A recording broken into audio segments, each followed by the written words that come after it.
আছে।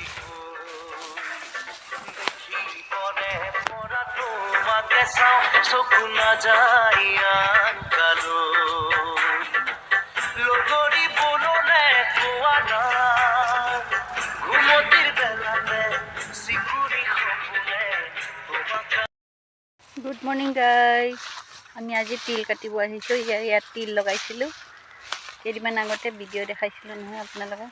এতিয়া চাওক তিল কাটি আছোঁ। বিহু আহিলে, মাঘৰ বিহু পিঠা খাব লাগে, তিল কাটি আছোঁ।